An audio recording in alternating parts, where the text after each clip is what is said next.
પુસ્તકો ભલે ભળી જાય તોય જ્ઞાન ક્યારેય નષ્ટ થતું નથી.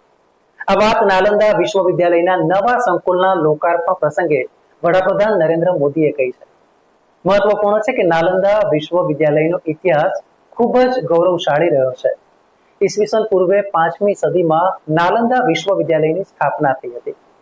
મહત્વપૂર્ણ છે કે તે સમયે આ વિશ્વવિદ્યાલયમાં 10,000 જેટલા વિદ્યાર્થીઓ અને 2,000 શિક્ષકો જ્ઞાનનું આદાન પ્રદાન કરતા હતા.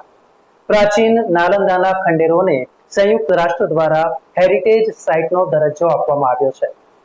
ઈસવીસન પૂર્વે 5મી સદીમાં નિર્માણ પામેલ પ્રાચીન નાલંદા વિશ્વવિદ્યાપીઠ તે સમયે વિશ્વભરના વિદ્યાર્થીઓ માટે આકર્ષણનું કેન્દ્ર હતું. કમનસીબી એ છે કે 12મી સદીમાં આક્રમણકારોએ આ યુનિવર્સિટીને નષ્ટ કરી દીધી. ત્યારે આવો જાણીએ કે પ્રાચીન નાલંદા વિશ્વવિદ્યાલયનો ગૌરવવંતો ઇતિહાસ શું છે.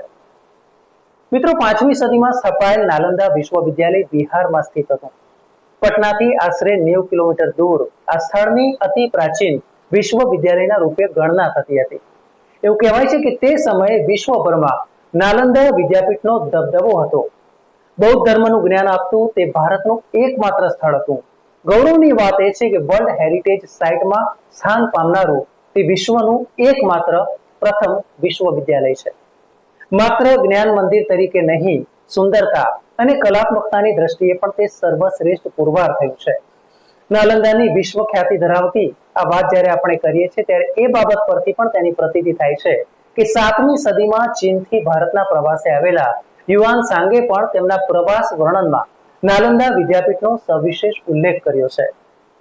યુઆન સાંગ અનુસાર નાલંદા વિદ્યાપીઠનો પાયો ગુપ્ત વંશના રાજા કુમારગુપ્ત પહેલાએ નાખ્યો હતો. નાલંદા વિદ્યાપીઠ માત્ર એક મઠ નહીં, પરંતુ ભારતીય સંસ્કૃતિ અનુસારનું સ્થાપત્ય કળાનું એક ઉત્તમ ઉદાહરણ છે.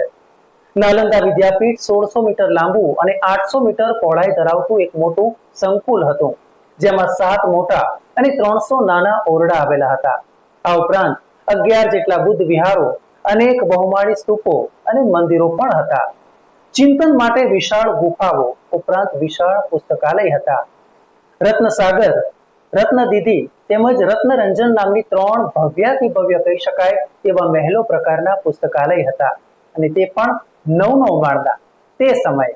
અને આ પરથી આપણે અંદાજ લગાવી શકાય છે કે અહીં પુસ્તકોની કેટલી ભરમાર હશે.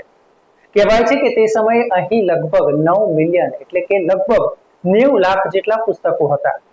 તે કાળમાં એટલે કે 5મી સદીમાં અહીં ચીન, જાપાન, કોરિયા, મંગોલિયા, તિબેટ અને મધ્ય એશિયાના દેશોના વિદ્યાર્થીઓ અભ્યાસ કરવા આવતા.